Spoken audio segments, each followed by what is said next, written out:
new council member because he called me. I find these things to be the hardest thing. Okay. I can't get them open. Screw the top. We got 4 now. I got one. Thank God he showed up. Thank you, thank you. I Yeah. got this one. Good to see you, Wayne Billy. Before I left.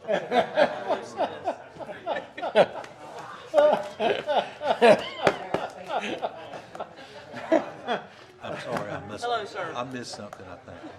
That thing sit over there near Bridget because I told her one time they were like stickers. She'd put those little Ooh, minis yeah. in there for them. Good afternoon, folks, You know, when I moved to this And, side of the room, she doesn't think about that. and welcome. It's 4:30, and there being a quorum, I'll call the City Council Strategic Planning Meeting of August 9th, 2022 to order. And first up, we'll have Doug Britt with a presentation. Evening, Council. Doug Britt, Planning Department. City Council is requested to consider the Monroe Road / US 74 corridor transit study, public input results, and provide a recommendation. The 74 Union County Express Bus service is funded by Union County and operated by CATS.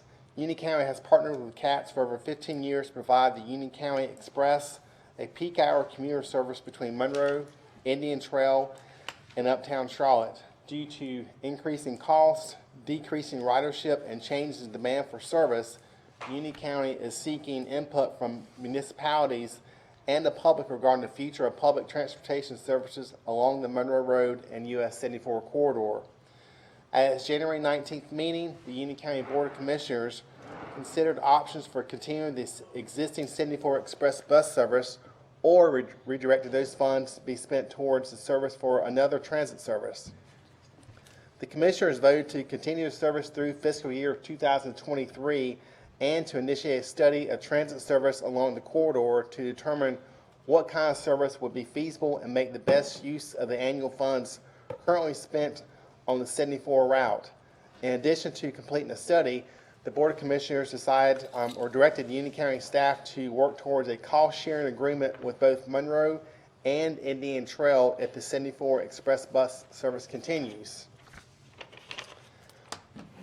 The Union County Transit Service began their study in March of 2022, and Bjorn Henson, with Senior Planner of Union County, will present the transit study results and answer any questions, request feedback on Monroe's transportation needs and preferences based on the transit survey response. Staff recommends Council consider this and discuss and provide a recommendation on the Monroe Road US 74 corridor study to include Monroe's transportation needs and preferences of cost sharing for this service. And Bjorn Hansen is going to do a presentation. I'll be glad to answer any questions after he gets done. Thank you.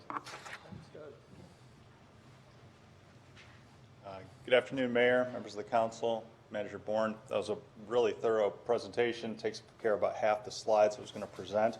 But my name is Bjorn Hansen. I work about 50 yards east of here for Union County as long-range planner, land use planning, and transportation planning.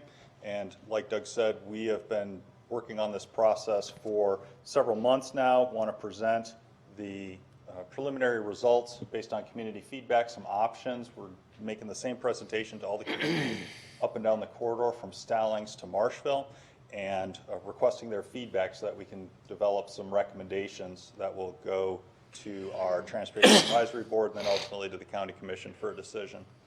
And like Doug said, we have express bus service, we have dial-a-ride paratransit service here in Union County, and like everywhere across the country, our express bus service ridership has suffered. It was already declining before COVID, and it cratered during COVID. It has recovered somewhat, but we think that the dynamic around working in Uptown has changed. You have a lot more flexibility with work, telecommuting, for example, and that we're not going to get back to where we were before. So we're looking at options, potentially including just keeping the express bus service the way it is, but also looking at potentially changing the way the service is operated or eliminating it completely and replacing with other services. And so we want to hear from all the municipalities up and down the corridor. And we're really informing these discussions with a very robust public outreach process that occurred in May and June. And that process, again, we're pretty satisfied with the results. We had over 800 people who responded. We had the survey available online as well as paper surveys, particularly for our transit riders. We queried, I think over 70 of our Union County Transportation riders with clipboards in the survey while they're actually in the vehicles. We had the survey available in English, Spanish, and Russian. We actually have a large Russian-speaking contingent in Union County, and we have Russian speakers within our social service agency, so we're actually able to translate our survey into Russian. And the survey was completed approximately 2 months ago. For our riders of Union County Transportation, they skewed a little bit older, and Monroe was well represented with the results. I think those are in line with the total number of rides that are provided in Union County, the percent that actually are Monroe residents. They like the service. They would like to have more service. Currently, Union County Transportation is Monday through Friday, 6 a.m. to 6 p.m. service, so it does not have weekend or evening availability. And a concept that you may have read about in the paper or seen briefings from staff on other activities throughout the state and the Southeast is that some communities have actually eliminated their fixed route transit systems and replaced with an Uber or Lyft style on-demand mobility as a service program where you'll have roving vans that are dispatched and continuously have their route optimized by requests for pickups and drop-offs, so they don't have a set schedule in the community.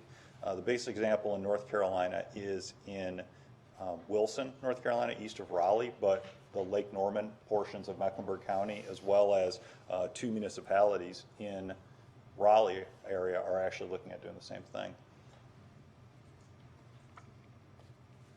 In terms of the demographics of who completed the survey for the online portion, where the vast majority of our responses were received, every municipality was represented. Here in Monroe and Indian Trail, the numbers were very similar, which is good because your populations are very similar. You had a little over 100 people responding. And in terms of the breakdown, we were pretty pleased with that as well. 16% over 65 years old is roughly in line with the county share. And unfortunately, like most public outreach efforts, we don't get a great response from the younger population. And the household income distribution is also good. It had a fair number of people, high income, 100,000 or more, but also 22% less than $50,000 per year, which again, is roughly in line with the county numbers. Yes, sir, question? I hate to interrupt you, but the graph, colored graph in those, is that the municipalities? I'm sorry, I can't see those. Is that what those are on the side? And which one's Monroe? I'm just curious. Monroe would be the green one in the lower right from 4 to 7 o'clock. Thank you. So you had the most responses, 120, but roughly in line with Indian Trail, which is upper right with 106. In terms of the transit population, people who actually use these services, which I think are an important population to query, we had a fair number of people who currently use the Union County Express bus service, and a pretty good percent that would like to use it. And a criticism we've heard, and we thought might be the case as well, that people just didn't know about it, but only 18% weren't aware of the service, which was a surprise to us, and we consider that in comparison to the 33% who weren't aware of Union County Transportation. And if you follow Union County on Facebook or any kind of email distro list, we regularly put emails out or posts saying Union County has transportation services that's available to all residents 18 or above. So this is something that we actively promote. And if the express bus services awareness or unawareness was approximately half that's not the reason why ridership is low. And in terms of the people who use transportation, often there's a need. You know, you can't drive yourself, and so we asked the question of whether you have a mobility disability, and only 2% said that was the case for them and why they need to use transportation. Now, regarding support for transit, the demand response service, you had 72%. Again, keeping it the way it is, this is the overall population. And about 2/3 of those who say they like the existing service that's provided by Union County, they would also want to add either a weekend and or evening trip. So essentially more service. And there wasn't a great prioritization in terms of one versus the other thing. So I think really the answer is they want more. In terms of local service, whether that's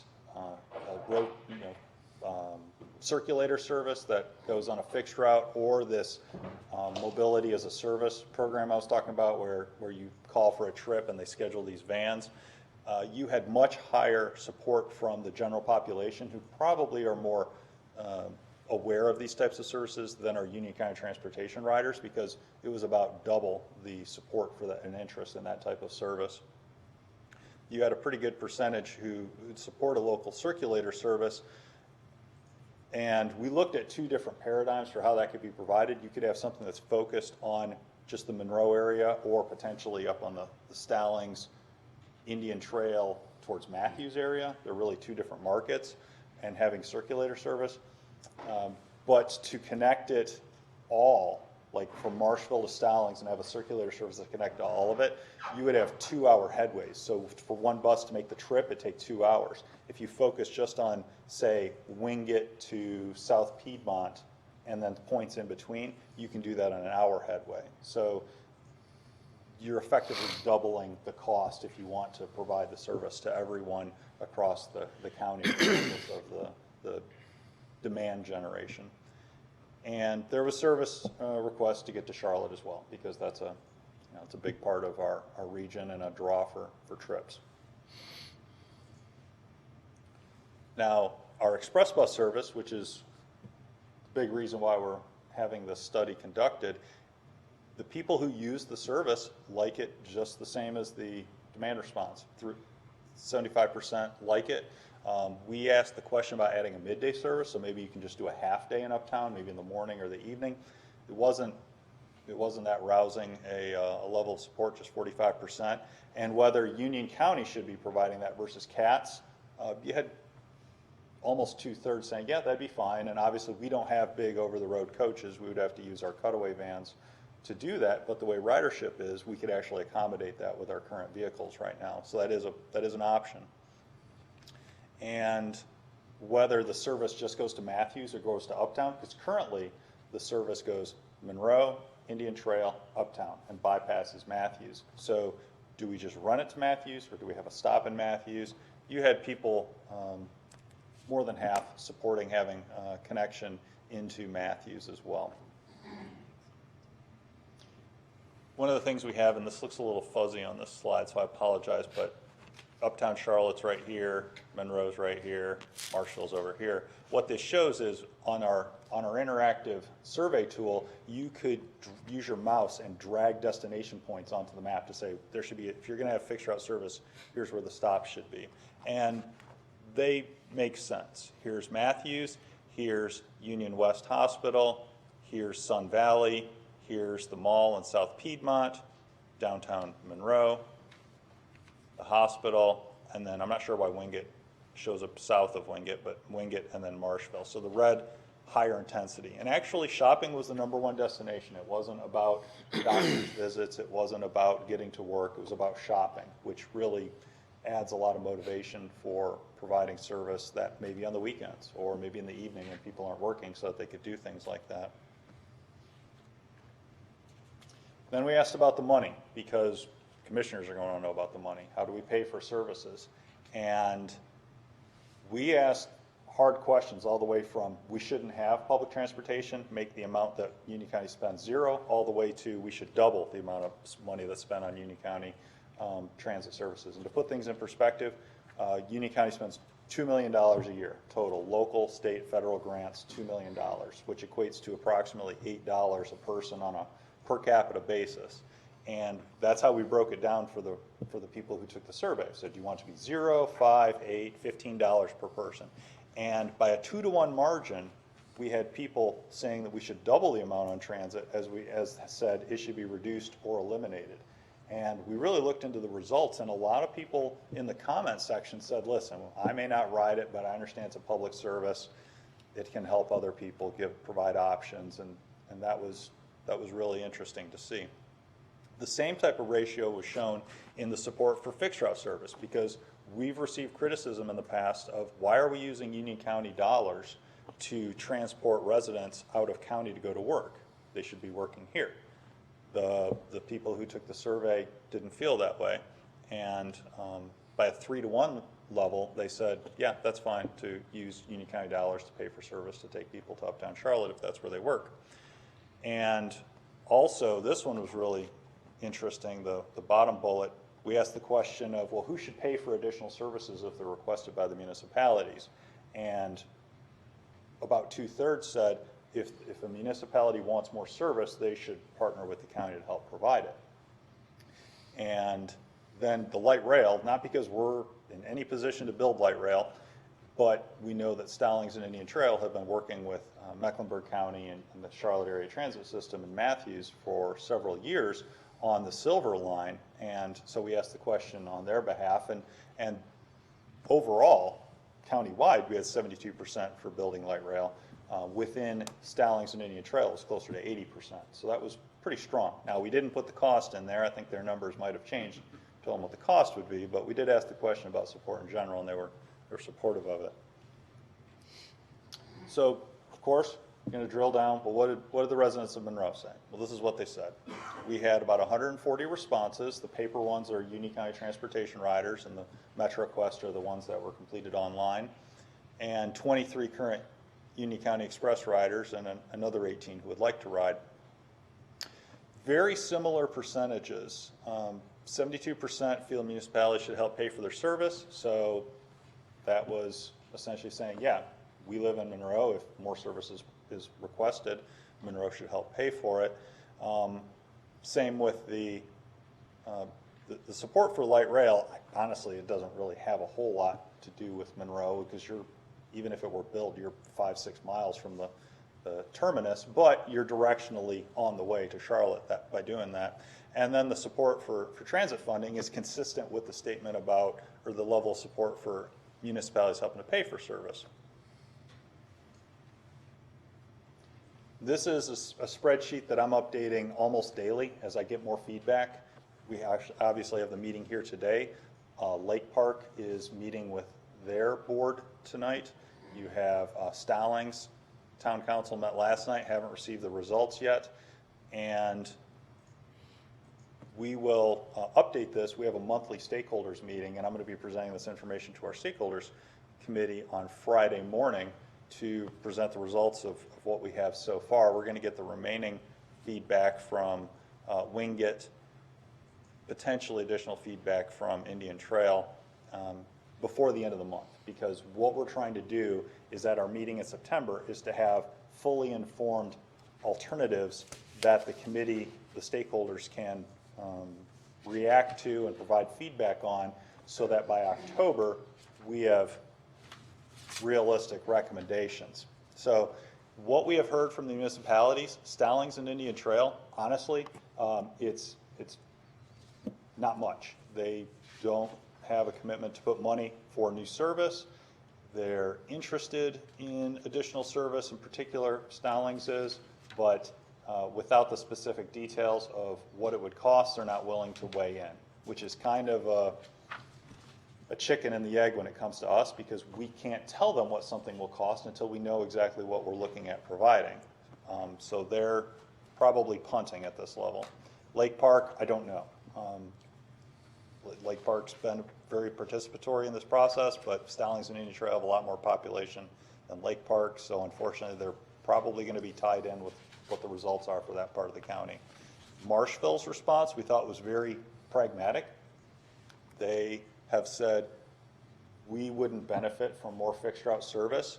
We do benefit from Union County Transportation Service, our residents do, and therefore, given X amount of dollars, we would benefit from having it go towards demand response service. Very fair. Wingate, haven't heard back yet. We presented for information last month. We're going to get the feedback in another couple weeks when they present in August.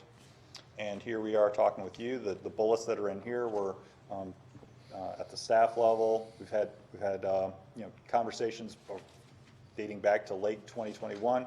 Manager Bourne and Lisa Steinweiner, the planning director, to go through the options that are available in this area. And now we're fleshing it out with you here today. So we're on a tight schedule because this has to go to the county commissioners for approval. And January is specifically listed as an end date because CATS requires a 5-month lead time notice if there's going to be any changes to the service, either canceling it or modifying it. They need 5 months. And for that to take effect for July 1 of 2023, they need to take action in January in order to allow staff to communicate that to CATS in time for that to take effect. Our TAB, Transportation Advisory Board, meets quarterly. They met 2 weeks ago, so late July, and they'll meet again in late October. So what we are scheduled to do is we're going to meet this Friday. We're going to chew on the municipal feedback. We're going to talk about some potential scenarios of service. In September, we're going to have the full results of municipal feedback, and then we're going to further refine those scenarios. And then in October, we're going to complete the work. We're going to present that to the TAB in late October, and they're going to make their recommendation. They want to hear, like, no kidding, line item vote from the municipalities through this TAB process, or I'm sorry, through the stakeholder process in October. And then they'll make their recommendation, and then the county commissioners are going to do what they do. But we will be ready to present to them by November when they ask us to. But as you're aware, there have been some primary results. The makeup of the board will change, and we are flexible and able to react to that. If they want to hear it in November, that's fine. If they want to wait until January, we can do that too. But realistically, to take action on their direction, we need to have a decision by them from January. So this is what we have presented up and down the corridor. If you're able to provide additional feedback today, that's perfectly fine, and we would appreciate that. If you would need to talk offline and provide that by the end of August, that's fine as well, but realistically by the end of August is what's necessary in order for us to include it and help us shape the alternatives that get developed through this report. So I thank you for your time, and I'm happy to answer any questions you may have. Got one, you mentioned a $2 million budget. How much is does the county pay CATS? That budget is split 50-50 after you take the fare bucks out. So the amount, the county current annual amount is on the order of $125,000 per year. How many riders? Per day? Yes, sir. One-way trip is 30 to 40. And so if I were to go into work in the morning and home in the evening, that's 2 trips. So if I'm taking 30 to 40 people, 30 to 40 trips, it's 15 to 20 human beings. Sometimes people get confused about what counts as a trip. Okay, and what is the fare? $4 to $4.50. I honestly don't remember. I know it's in that ballpark, $4 to $4.50. I mean, parking in Charlotte's $25 a day. I say raise the rates to the people that are using it and keep the pressure off the taxpayers. You could. Those rates are set throughout. There are multiple express bus routes similar to this one. There's to Rock Hill. There's to Gastonia, and theirs are the same. I don't think they'd be able to charge us a different rate than they do for the others, but that is feedback we could provide. Have we had a problem with the lack of drivers like they have in Charlotte proper? Does Union County? Yeah. Have we missed Yes. a bus? I don't think it's to the same degree that they do, but yes, we've had trouble recruiting and retaining drivers as well.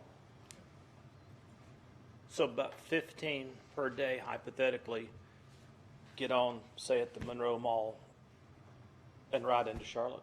Well, it's split between Monroe and Indian Trail, Indian Trail. so, Okay. and they're But- roughly but- 50. But the route goes directly into Charlotte. Yes, sir.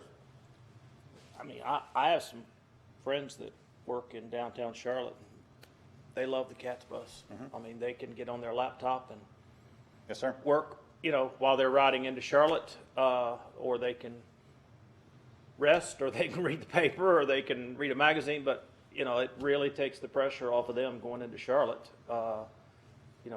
When we're looking at what they're saving right now, not having to pay their own gas to drive into Charlotte, I kind of agree with the mayor here. $4.50 seems like a pretty good deal. If we raise that even a couple dollars, that still doesn't seem like a bad deal to be able to hop on the bus at Monroe Mall and say, pay $7.50 or $8.50 to get a 45-minute ride into Charlotte, Is that $4.50 a round trip? Each way. each way. So $9. I'm sorry, just for the council's information, who sets the rate? Isn't that CATS? That's CATS. And then CATS's funding is largely based off the half-cent sales tax that they have in Charlotte, and there's also maintenance of effort that the municipalities who were part of it had to fulfill when CATS was created. So in terms of just saying to raise the rates, I think CATS has to go through a process to make that determination. I don't know if, I'll defer to Bjorn, but I think that what the local municipalities in Union County request in terms of increasing the rates may be, I think, a different situation given CATS's funding sources and the requirements it has to meet under federal transit guidelines. But You're right. It's CATS's responsibility to set the rates, and they're not gonna do an a la carte. They have a tier of systems. The express, regional express, which go out of county, are the most expensive because they're the longest trips, and also because we're not in Mecklenburg County. We don't participate in the 1 cent or the half-cent sales tax.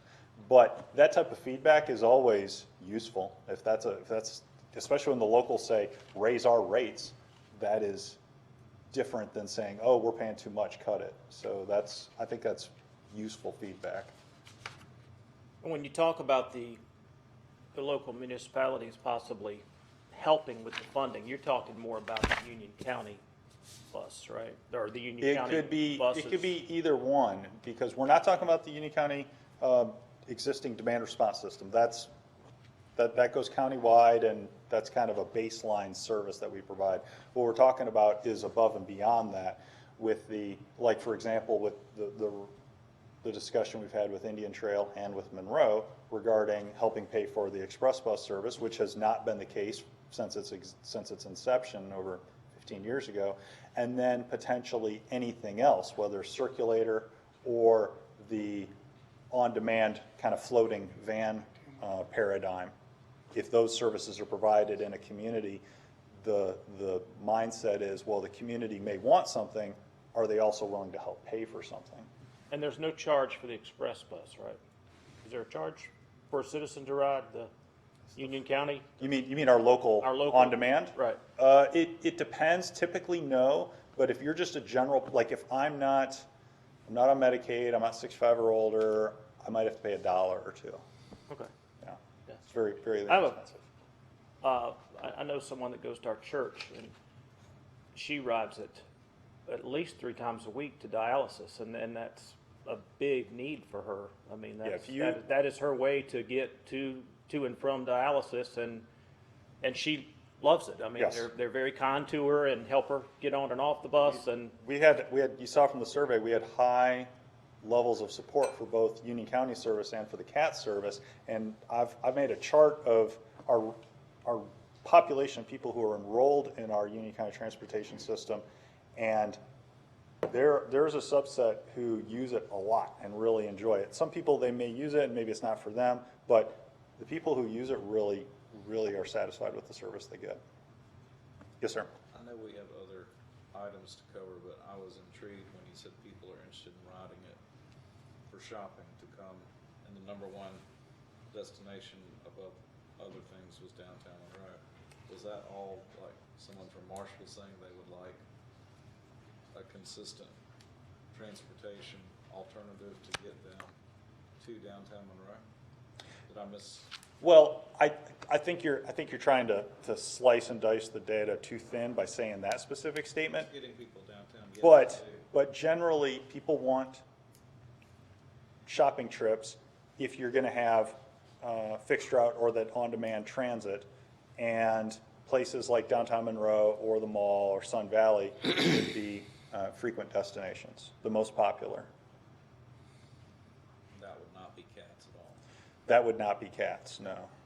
That would be something that we would, there's 2 ways you can do it. You can either buy the technology and put those dispatchers, those transponders on our Union County transportation vehicles and make them the circulators, or you make it a truly turnkey operation where you pay someone, they come in and they provide the service for you. They provide the vehicles, the drivers. It's turnkey. You just hand them money. Any other comments or questions? Very good presentation, very well done. Yeah. Thank you, I would Mayor. like to ask if Brian would send all of us an email with your email address on it so that we can, after we reflect on this, maybe can give you some other ideas. I appreciate that. Thank you for Thank your you. time. Thank you very much.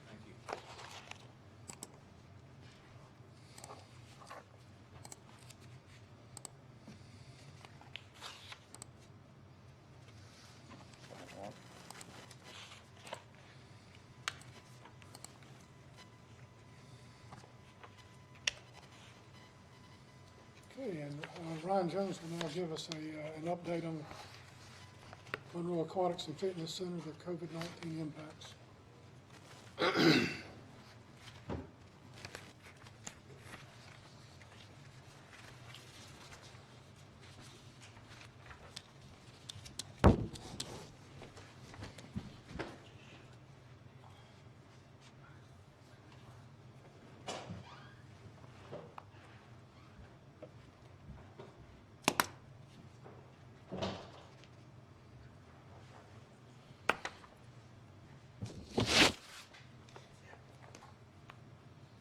Good afternoon, council, mayor, city manager, city attorney. As you know, we were the aquatics and fitness center and in general the fitness industry was severely impacted by the effects of COVID. And just to provide some context and remind you of the dates at the risk of going back down that long, dark road of COVID. In March of 2020, due to the rapid spread of COVID-19, an executive order was issued by the governor that restricted certain activities and business operations in an effort to protect the health and safety of the residents of North Carolina. On March 17th, 2020, all operations at the Monroe Aquatics and Fitness Center closed, and it remained closed until June 15th of 2020. At that time, the water park and the summer day camp program, which were the only things allowed to open at the executive orders, resumed with capacity restrictions and operational modifications. Right now, all amenities are available to all members. Mask requirements remain in place until February 21st, 2022, when the mask requirement was updated to optional.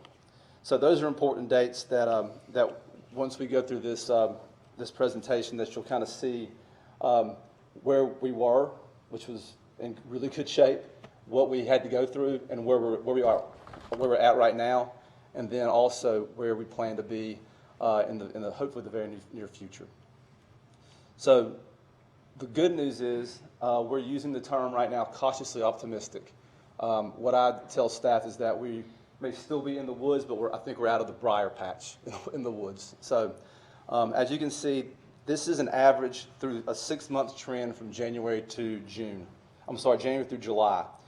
So what we did is the average daily usage and the average memberships are an average of those 6 months.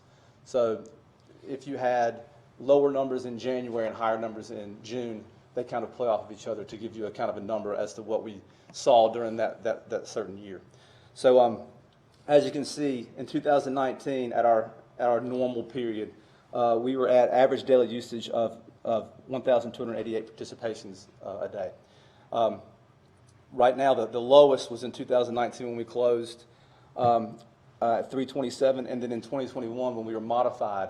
That's very important because the mask mandate obviously affected people have their opinions. Some didn't want to come, some did, and that was there. That was if they didn't want to wear a mask, then they didn't come.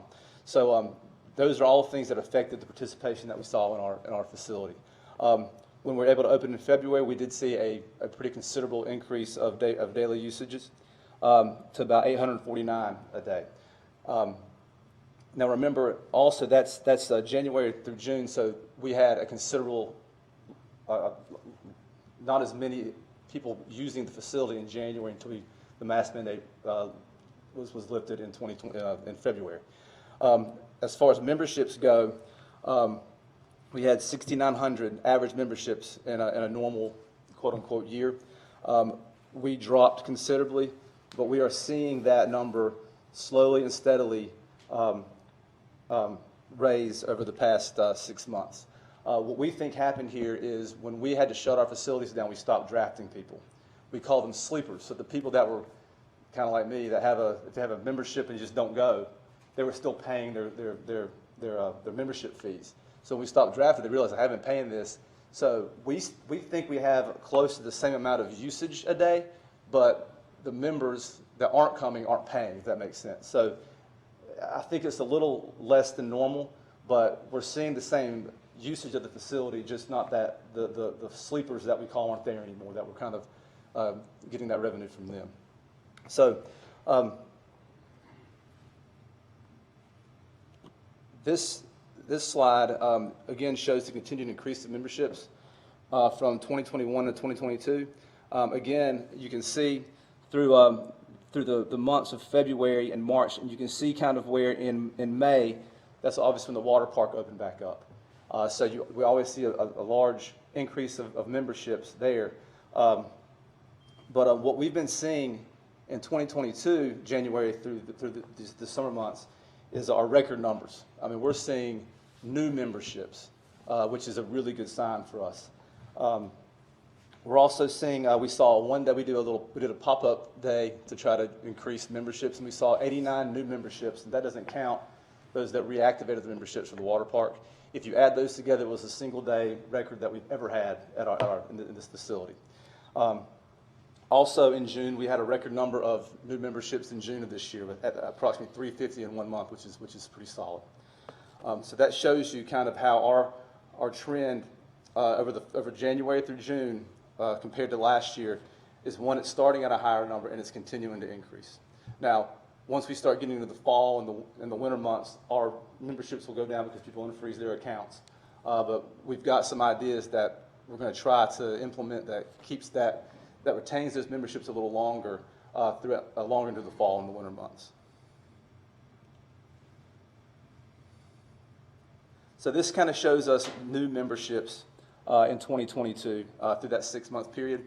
Now you can look at 2018 and 2019 when we're looking at 1,642 members and 1,602 in a normal year. This year we had 1,706. So that's a really good sign for us too, that we're trending in the right direction. So that kind of really shows you where we were in 2019, which is scary, and how quickly we've been able to kind of move up as far as new memberships go.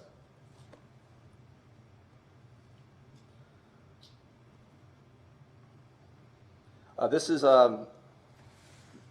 new member revenue only, and what we've seen in the past that the Aquatics Fitness Center staff have done an outstanding job of is retaining members. Once somebody joins the Aquatics Fitness Center, they're treated like family. They're treated, customer service is our #1 priority, and they stay. The trend is kind of flipping right now that while we're retaining that, we're still gaining new members. So you can see our membership revenue was just over $1 million compared to 1.5 in 2019. And that can be attributed to a lot of those sleepers that we lost when we stopped auto-drafting those accounts. There's other factors as well, but I think that's the main one. And this is our total revenue comparisons.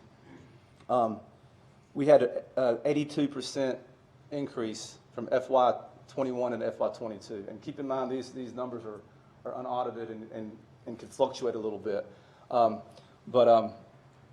We had just under $3 million this fiscal year total revenue, and we added new programs. We added swim lessons and those kinds of things to kind of help offset what we thought our membership was going to cost. But our new membership has done really well as compared to in FY19 in our normal year we were just over $4 million. So like I said, we're cautiously optimistic we're getting back to those things.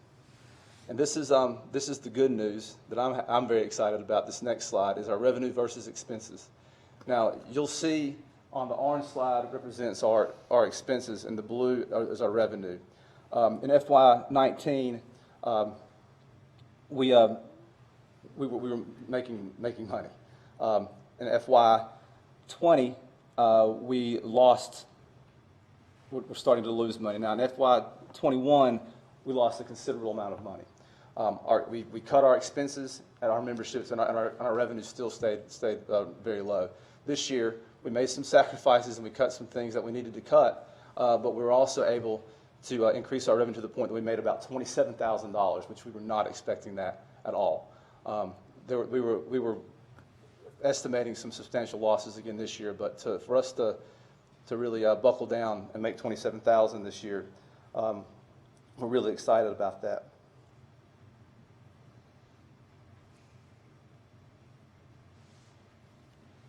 And this shows the fund balance. We only used 8% of our fund balance in FY22. We originally estimated using $1.3 million in change, but only used $159,379 in FY22. Our projected fund balance at the end of FY22 was $558,431, but it's currently sitting at $1,938,152. So you can see how both those graphs are interrelated to each other. So while we're making money, what are we going to do next? There are some things that we have to caution. While we're making cuts and dealing with maintenance issues and that kind of stuff, we have to be very conscientious of the money we're spending, and also how we're going to continue to bring in memberships, and how we're going to retain members for longer that are signing up in the summertime. So before we get into that, some of the achievements that we've been able to do is that we've held swim lessons at the water park and increased our aquatics revenue in that project by 100% from $15,000 to $30,000. Our guest fees and joining fees combined equaled $80,000 more than originally projected in our budget. Our day camp has been filled to capacity with a waiting list for every single week. Our juice bar sales in FY22 were $30,000 over projected budget. We're offering triple the number of class hours as compared to of 2020, and our water park is serving an average of 500 members daily. So those are things that we've done to get out of the woods proverbially. So now, what next? How are we going to continue this trend? What are we going to do? What are our strategies that we can do to continue a positive trend? Our current marketing are stagnant marketing the things that we've always done: radio ads, website, print ads, social media, our town to new residents.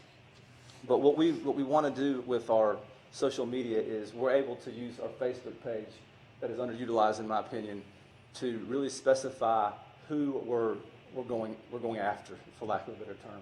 If there is a program that we're offering that would be more attractive to a younger family, a young family with toddlers, for example, we can set parameters on Facebook to specifically go after those people and say, hey, if you're looking for these types of programs, we offer the Aquatics and Fitness Center. You can join today and take advantage of those types of things.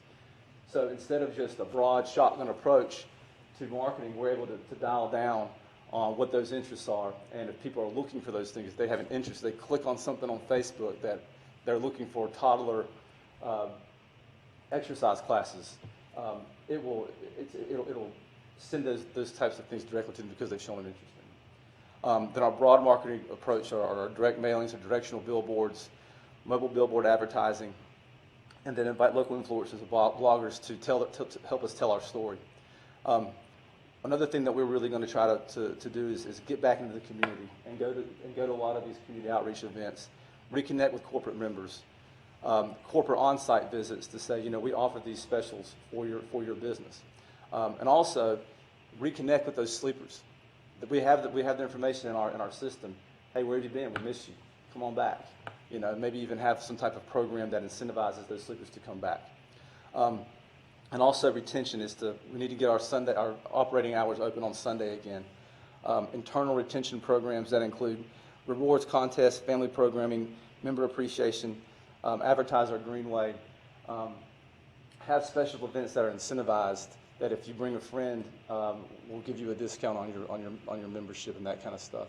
Have pop-up events that are something extra that sets us apart and finds our niche for people that don't really know about us yet. With all that said, it's a perfect opportunity for us because 25 years, we turn 25 next year. So we are in the process of putting together a marketing campaign that celebrates our 25th anniversary, and there'll be certain specials and certain incentive-based programs that we take advantage of, and our marketing and membership supervisor is already working on on those types of things. So just wanted to provide you with a quick update. It's good news in my opinion, but we still have a lot of work to do to continue this trend. So I appreciate your time. If you have any questions, I'm more than happy to answer. Thank you, Ryan. Thank you. Thank you. At this time, I'll entertain a motion to go into closed session. Okay. Actually, can you please read the motion? That's actually the agenda. Someone would do that.